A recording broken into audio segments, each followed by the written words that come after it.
Oui, bon, j'ai dit bonsoir, je crois, à tout le monde, mais bon, je vous salue quand même.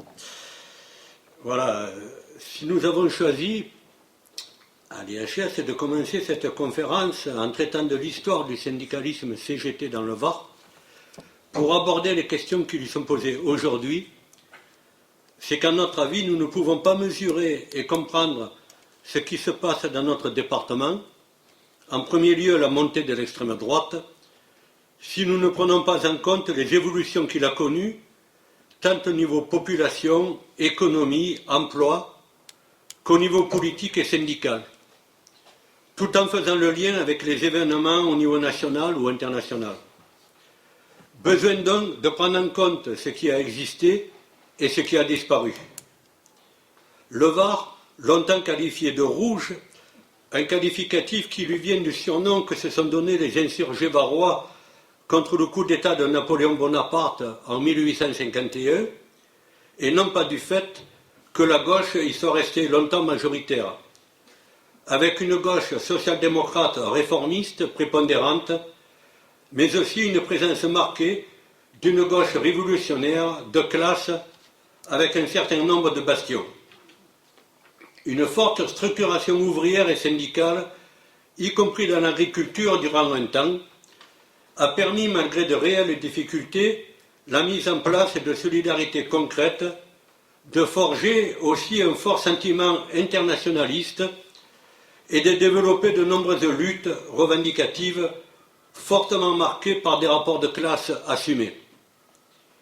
Le Var, donc, département quelque part atypique, à forte dominance agricole et forestière, mais qui a connu, grâce à ses ressources naturelles, un développement relativement important de l'industrie, autour de quelques pôles limités, essentiellement sur le littoral de l'aire toulonnaise, mais aussi avec des implantations plus ou moins importantes dans le centre et l'est du département.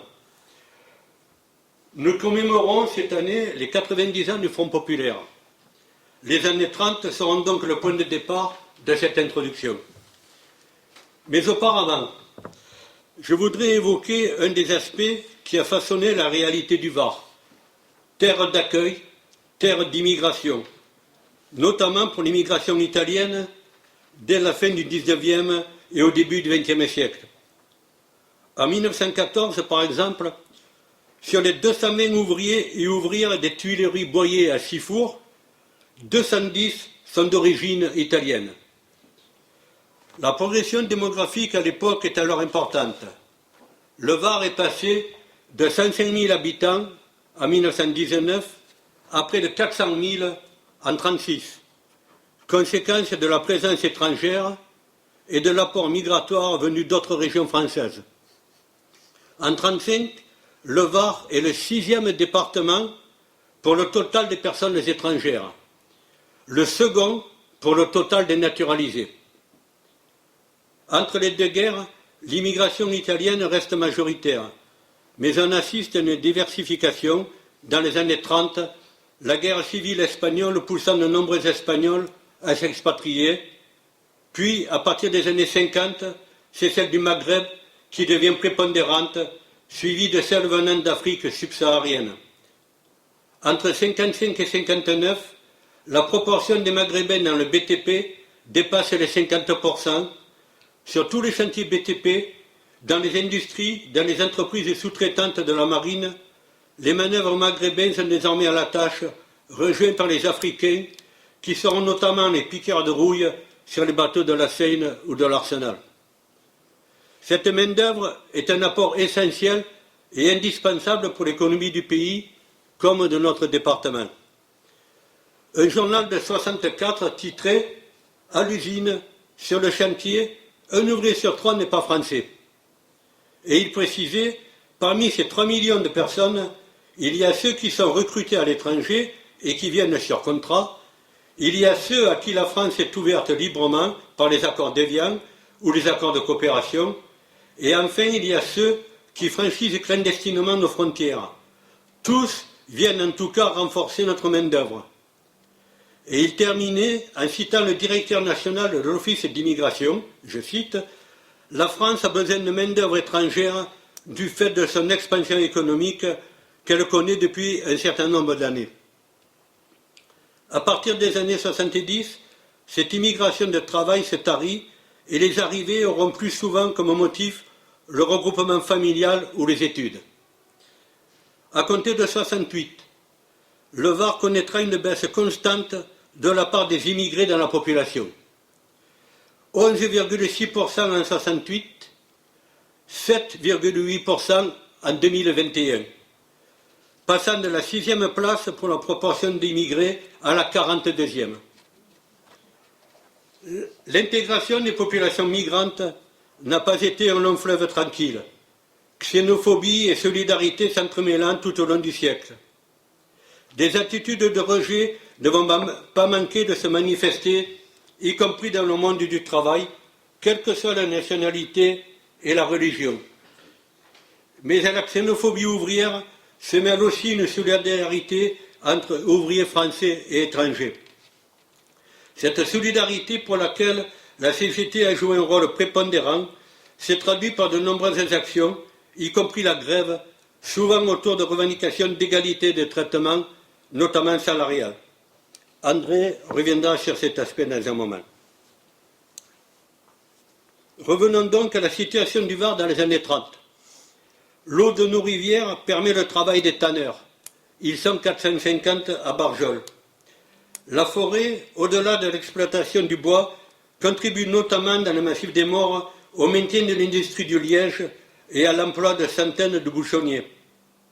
Le sous-sol permet au Var, avec le plus important gisement de bauxite du pays, d'en être le premier producteur mondial en 1939, faisant vivre plus de 1000 familles de mineurs dans le bassin de Brignoles.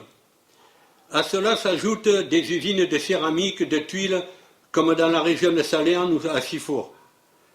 En 1937, c'est la nationalisation et son passage à la Marine nationale de l'usine de torpilles de Gassin, comme celle de la Londe, avec les centaines d'emplois qui viennent s'ajouter aux 7500 de l'arsenal de Toulon. Enfin, 3000 personnes font vivre l'industrie navale à la Seine. Bien évidemment, le Var n'échappe pas aux retombées de la crise de 29, pas plus qu'à la politique antisociale des gouvernements. Les années 30, c'est la montée des fascismes, la tentative de coup d'État des factieux le 6 février 1934 et les réactions massives des travailleurs et travailleurs, avec la CGTU, la CGT et les forces de gauche. Le 12 février, des milliers de manifestants dans les principales villes et de nombreux villages du département contre la montée du fascisme. C'est dans le Var qu'est élu, à l'occasion d'une élection partielle en 1935, le premier député du Front populaire, le communiste Jean Bartolini, ouvrier à l'Arsenal de Toulon. Le Var qui élira le 3 mai 1936 4 députés de gauche, 2 socialistes, 2 communistes, lors de la victoire du Front populaire. Seul le maire de droite de Toulon conservera son siège. Le 11 mai, c'est le début des grèves au niveau national, avec occupation des entreprises qui conduiront aux avancées sociales que nous connaissons. Dans le Var, les grèves débuteront seulement le 8 juin, au chantier de la Seine, soit près d'un mois après. Le mouvement s'élargira ensuite dans les jours qui ont suivi. En fin 1936, c'est le 17 juillet que débute la guerre d'Espagne, avec le coup d'État de Franco aidé par Hitler et Mussolini contre le gouvernement de Front populaire, démocratiquement élu. Dès le début, les forces de gauche et la CGT, qui s'est réunifiée en mars 1936, se mobilisent dans tous les départements pour apporter un soutien aux républicains espagnols. La CGT jouera un rôle primordial dans ce soutien qui s'exprimera sous toutes les formes possibles, jusqu'à l'engagement de nombreux camarades du Var dans les brigades internationales et à l'accueil des réfugiés espagnols après les défaites de la République en 1939. Un soutien qui perdurera tout au long des sombres années de la dictature de Franco. 1939, la guerre frappe à la porte. La situation politique a changé. La bourgeoisie de l'époque, qui préfère souvent Hitler au Front populaire, peut prendre sa revanche. Les accords de Munich, que la CGT a pourfendus, ont été signés en septembre 1938. Daladier est au pouvoir. Le 26 septembre, toutes les organisations communistes sont interdites. Les députés communistes présents, dont Jean Bartolini, seront arrêtés et déportés en Algérie. C'est une nouvelle scission de la CGT. Les unitaires en étant exclus, certains de ses responsables accepteront la charte du travail pétainiste. Puis, c'est la défaite et l'arrivée de Pétain au pouvoir. Le patronat varois, dans un courrier du 23 juillet 1940, fait allégeance à Pétain, pendant que de nombreux militants et dirigeants sont arrêtés, emprisonnés et déportés. La classe ouvrière varoise et la CGT vont ensuite jouer avec le Parti communiste un rôle majeur dans la résistance aux côtés d'autres forces, notamment lors du débarquement en Provence. 45-46, la CGT réunifiée compte dorénavant 5 millions d'adhérents au niveau national. La poussée progressiste de l'après-guerre, avec l'application du programme du CNR, permet les avancées sociales et économiques majeures. La fin des années 40 et les années 50 sont dominées par l'enchaînement des guerres coloniales d'Indochine et d'Algérie. La CGT se divise en 47-48 avec la naissance de forces ouvrières, ce qui ne facilitera pas l'action pour la paix. Au début, l'idéologie colonialiste imprègne y compris la classe ouvrière, et la détermination de principe de la CGT contre la guerre d'Indochine n'empêchait pas les difficultés pour mobiliser. C'est dans ce contexte qu'en 1950 survient l'affaire Henri Martin, jeune marin communiste, ancien résistant, arrêté pour avoir distribué des trains dans l'arsenal de Toulon, appelant un refus de combattre en Indochine. Il sera emprisonné à Toulon et condamné à 5 ans de prison. L'énorme mobilisation dans le Var, mais aussi au niveau national, conduira à sa libération en 1953. Au tournant des années 50, la guerre froide atteint son apogée. La répression s'abat sur la CGT et ses militants. Dans le Var, lors de ce que l'on a appelé le complot des pigeons, la police envahit la bourse du travail de Toulon, arrêtant plusieurs responsables de l'UD qui seront emprisonnés à la prison Saint-Roch. 1953 connaît un des plus grands mouvements revendicatifs que la fonction publique ait connu, lorsque le gouvernement Laniel s'attaque aux retraites des fonctionnaires. Après 16 jours de grève ayant atteint jusqu'à 4 millions de grévistes, le projet, dont le report de l'âge de départ à 60 ans, est retiré. Août 1954, la guerre d'Indochine se termine avec la victoire du peuple vietnamien, qui sera agressé dès 1955 par les États-Unis. Le 1er novembre éclate la guerre d'Algérie. La CGT, seule en tant que confédération syndicale, va s'opposer dès le début à cette guerre coloniale. Dès novembre 1954, la CGT justifie d'emblée le droit à l'insurrection du peuple algérien et va prendre des positions courageuses pour la paix et en faveur de l'indépendance algérienne, développant une solidarité sans faille tout au long du conflit. 1958, c'est le retour de Gaulle au pouvoir, la politique du bâillon qui s'installe, la répression féroce de tout mouvement contestataire, l'élection de 4 députés de droite dans le Var sur 4, et le oui au référendum plébiscite qui l'emporte dans le Var avec 79,3% des voix. L'OAS sème la terreur, y compris dans le Var. Mon père fera partie des militants qui ont reçu un cercueil livré à domicile par la poste. Le 8 février 1962, au cours d'une manifestation contre la violence et pour la paix, 9 militants CGT seront tués par la police au métro Charonne. Des dizaines de milliers de rapatriés d'Algérie, les pieds noirs, les historiens avancent le chiffre de 100 000, s'installent dans le Var, avec de nombreux harkis, ce qui ne manquera pas de modifier profondément la réalité socio-économique et politique du département. Les années 50, c'est encore 80% de la bauxite française produite dans le Var, pas près de 1500 mineurs. Des briqueteries, des tuileries, une industrie du bois prospère avec de nombreuses scieries et même quelques petites papeteries le long du Gapot. Le Var est le premier département français pour la production d'écorce de liège, dont une partie est expédiée désormais hors département, affaiblissant ainsi les bouchonneries. C'est encore des tanneries très actives, l'industrie du sel à Hyères et un tourisme qui se développe déjà. C'est en 1959 31% de la population active qui travaille dans l'industrie et le BTP. En 1962, c'est la fin de la guerre d'Algérie et la reconnaissance du droit à l'indépendance de son peuple. C'est la poursuite de la solidarité avec le Vietnam, marquée par de nombreuses manifestations et actions concrètes.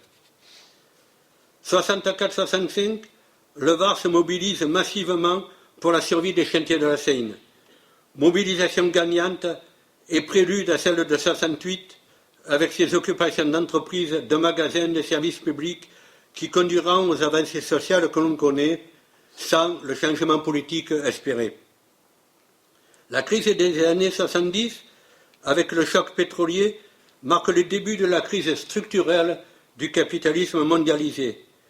Crise qui culminera en 2008 pour se poursuivre sous de nouvelles formes jusqu'aux années 2020.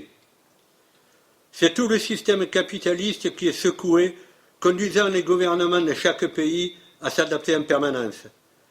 La France est soumise aux besoins des grandes sociétés supranationales. La politique qui vise à réduire le potentiel des secteurs clés du département est la cause directe de la fermeture de nombreuses petites et moyennes entreprises dont la survie est conditionnée par l'activité de ces secteurs. De 72 à 80, les effectifs ouvriers de l'Arsenal passent de 8 530 à 7 800. En quelques années, 1600 emplois sont supprimés au chantier de la Seine. Les effectifs des mineurs tomberont à 990 en 1975. Le taux de chômage sera multiplié par 3 de 1974 à 80.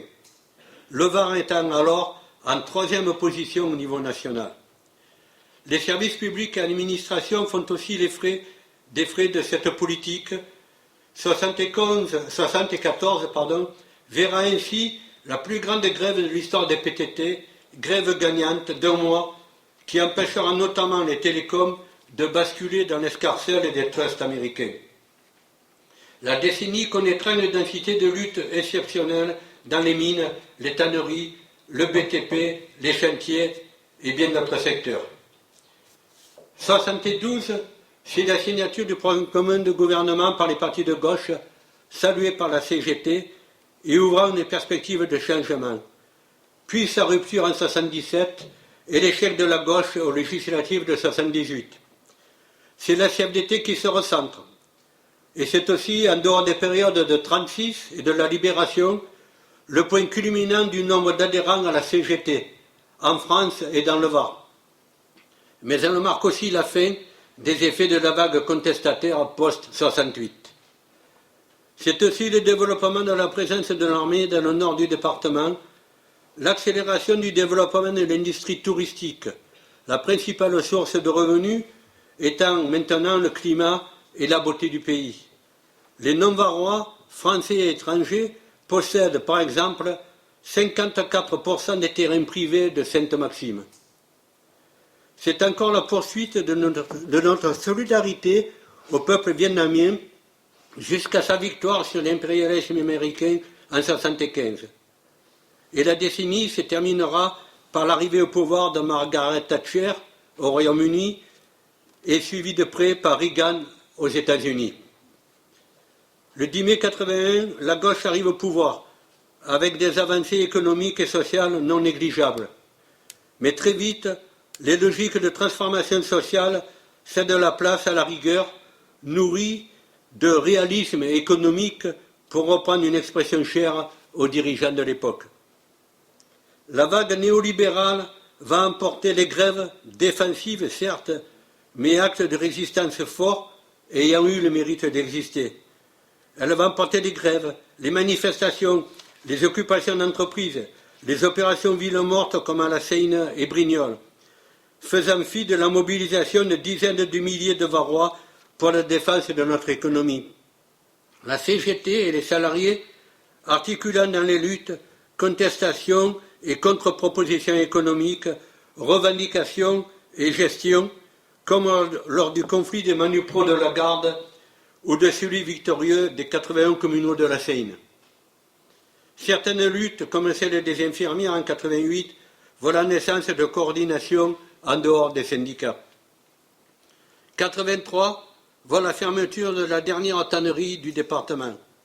Les chantiers de la Seine ferment en 89, année où il reste encore 225 mineurs, mais la dernière mine près de Cabas fermera en 90. Le Var est totalement sinistré par les choix politiques délibérés des dirigeants politiques et patronaux à la recherche de profits plus importants et immédiats, mais aussi avec la volonté de réduire les capacités de lutte collective des travailleurs et le courant révolutionnaire dans son ensemble. Tant il est vrai que dans ces entreprises, la CGT est souvent très bien implantée et influée par la même sur les rapports de force. Le Conseil général du Var bascule à droite en 85. En 90-91, avec 48 000 chômeurs, le taux de chômage est passé à 13%, supérieur au niveau régional et national. 88% des entreprises ont moins de 10 salariés. Et seuls 12,4% des 128 000 salariés du privé travaillent dans le secteur industriel. Au niveau national, les ouvriers ne représentent plus que 28,5% des actifs en 1993 contre 40% en 1975. En 1982, la part des richesses produites échappant au capital est de 72,9%.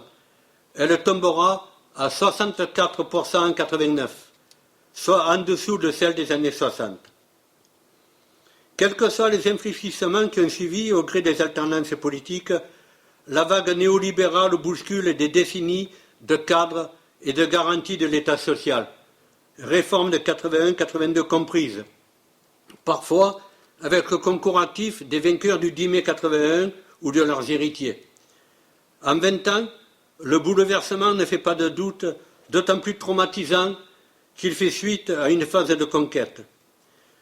Les syndicalistes voient s'effondrer les garanties, les points d'appui et ainsi disparaître des certitudes, des valeurs et des symboles porteurs. Quel CGTiste des années 70, dont je suis, aurait cru pensable qu'en moins d'une génération, le nombre de journées de grève et les effectifs de syndiqués chuteraient à leur niveau d'avant la Première Guerre mondiale, que l'usine de Renault-Billancourt serait rasée, que le Var donnerait au FN sa première députée en 1986 et sa première ville de plus de 100 000 habitants en 1995, que l'URSS et ses alliés disparaîtraient sans guerre. Mais la CGT résiste et trouve la force du rebond. Les années 90 voient la stabilisation du nombre de syndiqués dans le Var comme au niveau national. Et dans notre département, une remontée se produit dès la fin de la décennie. L'année 95 est marquée par un mouvement social d'ampleur et victorieux contre le plan Juppé de réforme des régimes particuliers de retraite. C'est le retour spectaculaire des grèves et des manifestations du secteur public, jusqu'à 30 000 manifestants à Toulon, qui marque le retour en force du social sur le devant de la scène et avec lui celui de la CGT. On peut considérer qu'une nouvelle période commence alors et je laisse la place à André pour en parler.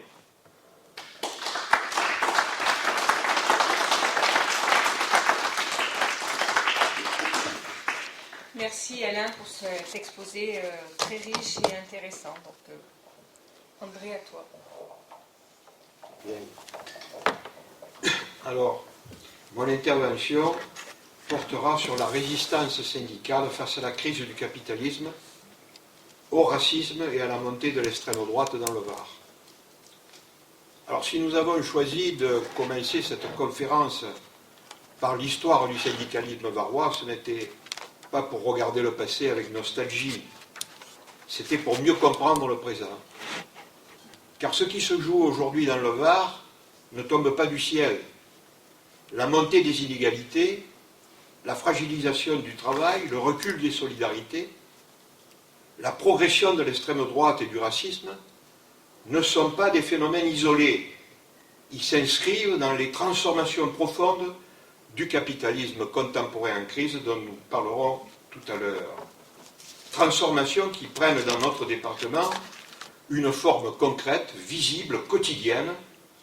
Le Var du début du XXIe siècle n'est plus celui des grands bastions industriels évoqués présentement par Alain. Il a été profondément transformé, même s'il subsiste encore des pôles importants, notamment autour de la défense, de la base navale de Toulon, du travail militaire, de certaines activités technologiques, de la maintenance et de la recherche. L'économie varoise repose désormais très largement sur le tertiaire. Commerce, tourisme, bâtiments, logistique, santé, services à la personne, collectivité publique.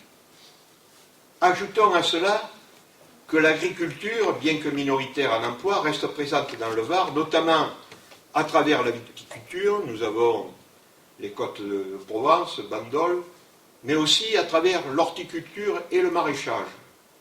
Elle repose largement sur une main-d'œuvre immigrée, saisonnière, souvent précaire, dans un contexte fragilisé par la concurrence internationale, les aléas climatiques et la pression foncière liée au tourisme et à l'urbanisation. Selon l'INSEE, plus de 80% des emplois du département relèvent aujourd'hui du secteur tertiaire, ce qui confirme une transformation structurelle profonde de l'économie locale.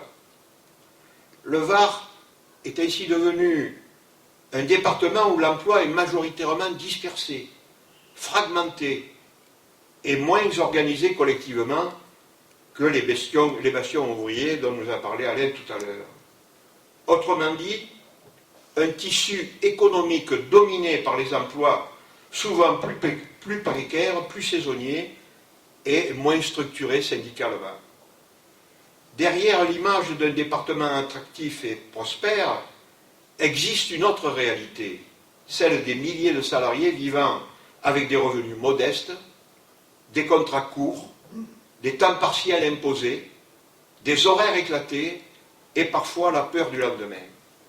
Nous sommes donc face à une situation de l'emploi contrastée et fragile.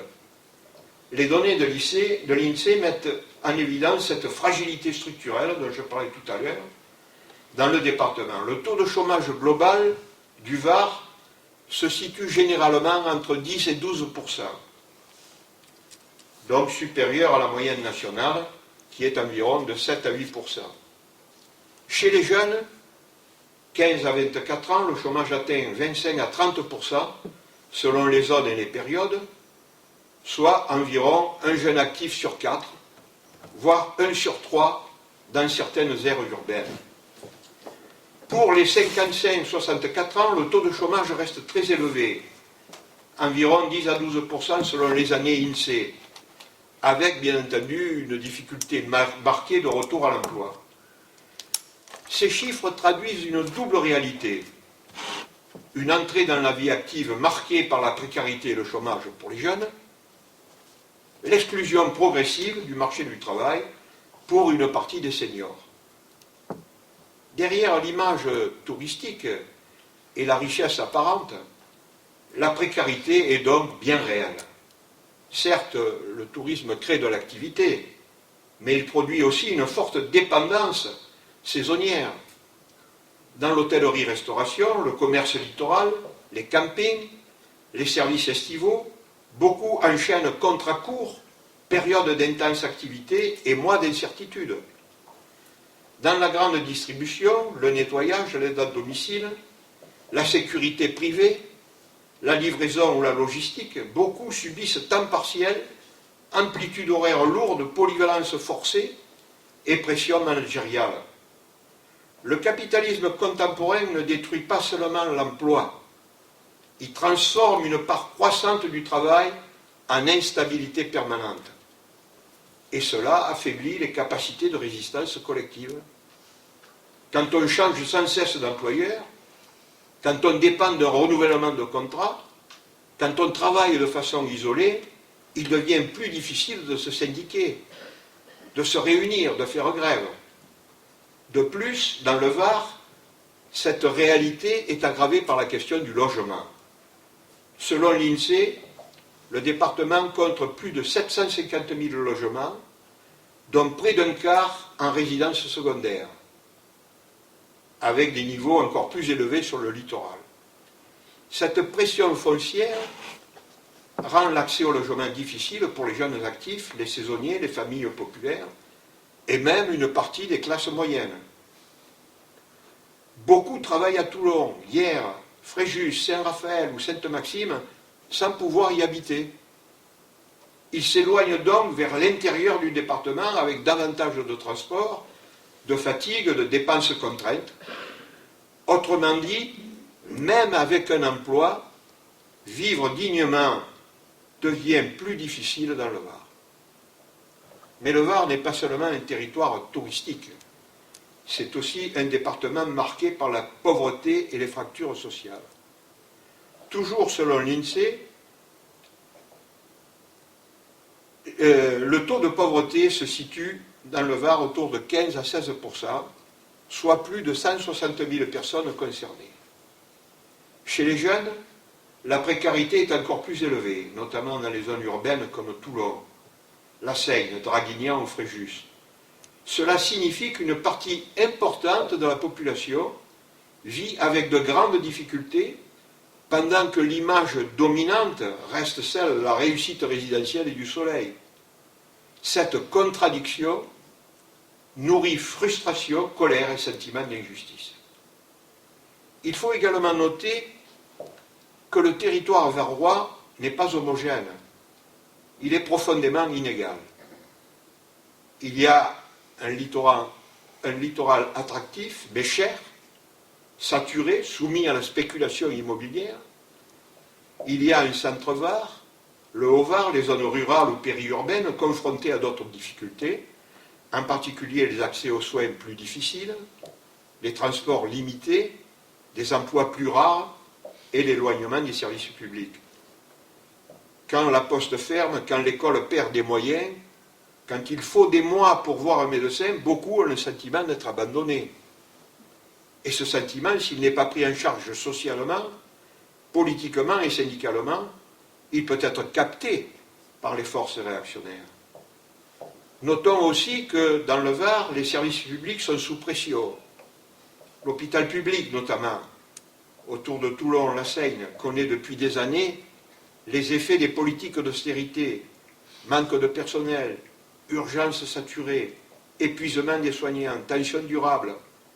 Dans plusieurs territoires du département, la difficulté de trouver un médecin traitant devient une réalité quotidienne. Même déficit pour l'école, les transports, les services administratifs. Toujours plus de besoins et toujours moins de moyens. Or, le service public n'est pas une dépense superflue, c'est un outil d'égalité. Quand il recule, les fractures s'aggravent. Mais là encore, tout ce que nous venons de rappeler ne tombe pas du ciel. Cela s'inscrit dans la crise mondiale du capitalisme. Ce que nous vivons dans le Var n'est pas séparé du reste du monde. Depuis la crise financière de 2008, le capitalisme mondialisé avance de secousse en secousse, croissance ralentie, endettement massif, inflation, récession partielle, spéculation financière, instabilité énergétique, dérèglement climatique, guerre commerciale. À cela s'ajoutent les conflits militaires et les tensions géopolitiques, guerre en Ukraine, massacres et génocides à Gaza, menaces et agressions contre les peuples ou États refusant l'alignement, pression contre Cuba, sanctions et déstabilisation contre le Venezuela, tensions croissantes au Moyen-Orient, en particulier l'Iran. Quand les profits se contractent, les rivalités s'aiguisent. L'histoire montre qu'un système en crise cherche toujours des issues dans l'autoritarisme, le militarisme et la désignation de boucs émissaires. C'est aussi dans ce contexte qu'émergent des formes nouvelles de fascisation, montée de l'extrême droite en Europe, trumpisme aux États-Unis, concentration et privatisation des médias, pouvoir grandissant des milliardaires, surveillance de masse, manipulation algorithmique de l'opinion, répression syndicale. Certains parlent à juste titre de technofascisme, c'est-à-dire l'alliance entre l'autoritarisme politique, les puissances financières et le contrôle technologique. Et ces logiques mondiales ont des effets locaux, austérité budgétaire, pression sur les salaires, privatisation, obsession sécuritaire, banalisation des discours de haine. C'est pour cela que le racisme progresse dans le département, lequel prospère d'autant plus que la crise et l'insécurité s'intensifient. Quand les salaires stagnent, quand le logement manque, quand les services publics reculent, quand l'avenir paraît bouché, certains cherchent des responsables visibles et proches plutôt que des causes réelles, plus lointaines et plus systémiques. Alors, l'étranger, l'immigré, l'arabe, le pauvre deviennent des cibles. Or, dans le Var, cette mécanique trouve un terrain favorable parce que se mêlent, comme nous l'avons vu, de fortes inégalités sociales, des tensions sur le logement, un sentiment d'abandon de certains territoires, un discours médiatique sécuritaire permanent, une présence ancienne de tradition droitière, dont Alain nous a parlé, une mémoire instrumentalisée des profondes blessures coloniales, une concurrence organisée entre travailleurs précaires. Le racisme sert alors de dérivatif social. Il détourne la colère des vrais responsables, à savoir le gouvernement, les patrons, la spéculation, l'austérité, la mise en concurrence des salariés. C'est pour tout cela que l'extrême droite et le racisme progressent dans le Var. De plus, le Var a été un laboratoire ancien de l'extrême droite, notamment avec la venue des Pieds Noirs dans les années 60, dont Alain nous a rappelé l'épisode. Toulon, conquise en 1995 par le FN, connaît des scores élevés, réguliers depuis lors, avec une implantation durable dans d'autres communes, dont les élections municipales récentes nous ont malheureusement rappelé la triste réalité. Cela ne relève pas d'une prétendue nature varoise. Cela résulte de tous les facteurs combinés que nous venons de voir. Affaiblissement des anciens collectifs ouvriers, tertiarisation et précarisation du travail, petites entreprises peu syndiquées, fractures territoriales, gentrification et vieillissement d'une partie de la population, sentiment de déclassement, banalisation médiatique des idées réactionnaires, captation de la colère populaire par de faux discours sociaux. L'extrême droite prospère quand la question sociale disparaît du débat public. Elle oppose alors les travailleurs entre eux, tout en protégeant l'ordre économique existant. Ainsi, la fascisation montante devient un véritable poison pour les travailleurs et pour la CGT. Nous devons ajouter à tout cela la question de l'intelligence artificielle, qui devient un nouveau risque de transformation accélérée pour les travailleurs varois. Car si l'intelligence artificielle peut servir au progrès humain, si elle est socialement maîtrisée, dans le cadre actuel, elle risque surtout d'être utilisée pour réduire les emplois et les coûts salariaux, intensifier les cadences et surveiller davantage les travailleurs. Dans le Var, cela peut concerner les plateformes logistiques et le transport, le commerce et les caisses automatisées, les centres d'appel et les fonctions administratives, le tourisme et la réservation, la santé avec la surcharge numérique des soignants, les services publics déjà sous tension. L'enjeu n'est donc pas la technologie en soi, mais la question au service de qui ? Sans intervention collective, l'IA peut accroître la précarité et le contrôle des travailleurs. Avec des droits nouveaux, elle pourrait au contraire réduire le temps de travail et améliorer les conditions de vie. Nous aurons l'occasion de revenir sur cette importante question dans notre prochaine conférence IHS le 14 novembre à l'Université de Toulon. Pourtant, malgré toutes ces contraintes, les résistances existent bel et bien. il ne faut pas peindre un tableau sans issue.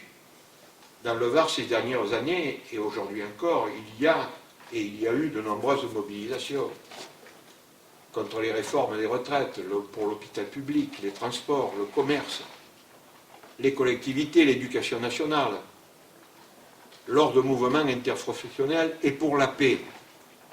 À Toulon, Draguignan, Brignoles, Fréjus, La Seigne, par centaines, parfois par milliers, les salariés ont souvent fait grève ou manifesté. Cela prouve que la conscience sociale n'a pas disparu. Elle est fragilisée, dispersée, contrariée, mais elle existe. Alors, dans un tel contexte, quelle tâche pour le syndicalisme de classe CGT? Hier, il fallait souvent organiser de grands collectifs concentrés, comme nous l'a rappelé Alain. Aujourd'hui, il faut organiser un salariat éclaté. Cela impose d'aller vers les précaires, de syndiquer dans les petites entreprises, d'investir les secteurs du commerce, de la logistique, des services, de défendre les saisonniers, d'articuler bataille pour les salaires, pour le logement, la santé et le transport, de combattre le racisme partout, de maîtriser socialement les usages de l'IA, de reconstruire la conscience sociale. Car se syndiquer et se former syndicalement, ce n'est pas seulement connaître le droit, c'est comprendre les mécanismes du capitalisme contemporain et ses stratégies de division. Mais rien n'est joué d'avance. On voudrait nous faire croire que tout serait inévitable. Précarité, recul social, concurrence généralisée, racisme, montée de l'extrême droite. C'est faux. L'histoire du Var montre l'inverse. Comme Alain nous l'a rappelé, des femmes et des hommes venus d'origines diverses ont su s'unir, lutter ensemble, gagner des droits, défendre la paix, résister au fascisme, s'impliquer dans les luttes au niveau international, arracher des conquêtes sociales. Si cela fut possible hier, cela reste possible aujourd'hui et demain. Mais là aussi, rien ne tombera du ciel. Nous devons reconstruire du collectif là où règne l'isolement, de la solidarité là où l'on organise la concurrence, de la conscience là où on entretient la confusion, de l'unité là où on diffuse la haine. Parce que le capitalisme divise, parce que le racisme fragmente, parce que l'extrême droite détourne la colère populaire, et parce que lorsque les travailleurs s'organisent, comprennent leur intérêt commun et se rassemblent sur des bases de classe, alors le rapport de force peut changer. Voilà, chers camarades et amis, aujourd'hui notre responsabilité.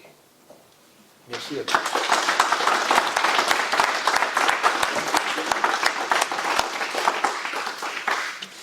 Merci beaucoup, André. La parole est à vous maintenant. Nous attendons les différentes interventions.